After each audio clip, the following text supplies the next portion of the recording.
सकती हैं। मायावती ने भी कल प्रेस कॉन्फ्रेंस की, और जो कांग्रेस की कोई औकात नहीं, और जो फाइनली जिसे कहना एक्स फैक्टर ओवैसी, वो फाइनली यूपी पहुंच रहे हैं।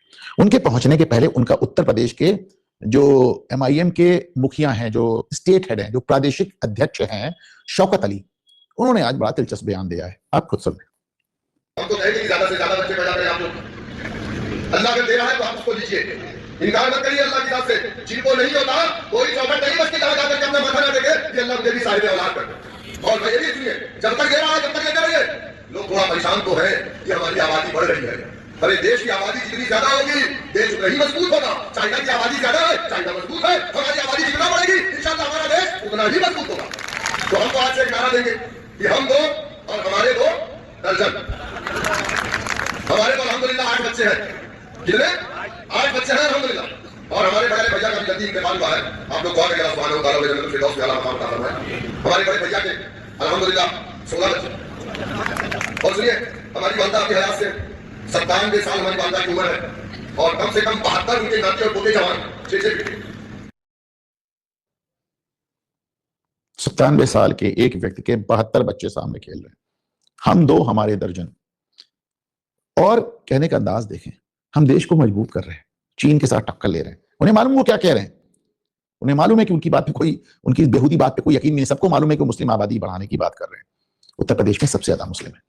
मैं जो बार बार आपसे कहता हूं कि उत्तर प्रदेश सबसे इंपॉर्टेंट प्रदेश है, और इनका मानना है कि यूपी पर अगर कब्जा हो जाए, बिहार पे काफी हिस्से पे काबिज है ही, यूपी पे कब्जा हो जाए, बंगाल में है, असम में है ही, मोटे मोटा निशाना यूपी है, यूपी में सबसे ज्यादा है। बल्कि उत्तर प्रदेश के मुसलमानों के वोट से पाकिस्तान बना था, वो गए नहीं। जीटी रोड के आसपास कब्जे की बात होती है, उन्हें मालूम है कि जीटी रोड इस देश की मेन लाइन है। रेलवे लाइन के आसपास कब्जा होने की बात होती है। हल्द्वानी वाला आपने मामला देखा, आपने शर्जील इमाम को सुना था, उसने कहा था रेलवे लाइन के आसपास हमारे लोग रहते हैं, वो रेलवे लाइन पे इतना मवाद डाल देंगे कि भारत का नॉर्थ ईस्ट काट देंगे। पहाड़ों पे कब्जे की बात है, उत्तराखंड में रोज बवाल हो रहा है, हिमाचल में रोज बवाल हो रहा है। तो बड़ा एक स्ट्रैटेजिक कब्जा होने की बात हो रही है। एक बात अक्सर कही जाती है कि आप यूनिफॉर्म सिविल कोड ले आएंगे, और जिसके 2 से ज्यादा बच्चे होंगे उनको आप सरकारी अनाज नहीं देंगे। अच्छा, बच्चों को किया क्यों जा रहा है? अभी एक मौलाना का मैंने आपको वीडियो दिखाया था, वो मैं तो कह रहा था कि जितने बच्चे हो क्यों, जब सरकार खाना दे रही है, सरकार हमारे बच्चों को मुफ्त पढ़ाई दे रही है, सरकार हमारे बच्चों को कॉपी किताब दे रही है, सरकार उस कॉपी किताब को रखने के लिए बस्ता दे रही है, सरकार स्कूल जाने के लिए यूनिफॉर्म दे रही है, सरकार हमको हमारे बच्चों को दोपहर में मिड डे मील यानी खाना भी दे रही है, सरकार हमारे घर में भी अनाज भेज रही है, सरकार आयुष्मान भारत पे हमारी बीमारी भी का ठेका ले रखा है, उसने इलाज का भी। तो भैया हम क्यों ना बच्चे पैदा करें? हम तो बहुत करेंगे। अब आपने सुन लिया, एक आदमी के 97 क्या कहा जाए।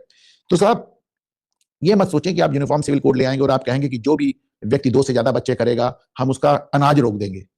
कोई फर्क नहीं पड़ेगा, खुशी खुशी अनाज छोड़ देंगे। यदि आपको एक ही चीज संभव है, बार बार दोहराता हूं कि शायद सरकार के कानों तक पहुंच जाए, यदि आप इसे सच में रोकना चाहते हैं, यूनिफॉर्म सिविल कोड में रोकना चाहते हैं, तो आपको कहना होगा कि यदि 2 से ज्यादा बच्चे हुए तो उन बच्चों को और बच्चों के साथ उन माँ बाप को वोटिंग राइट खत्म हो जाएगा, वोट नहीं डालने को मिलेगा, अभी नहीं मिलेगा और कभी नहीं मिलेगा। जो तीसरा बच्चा पैदा होगा वो जीवन पर्यंत वोट नहीं डाल पाएगा। करके देखिए, सब खत्म हो जाएगा।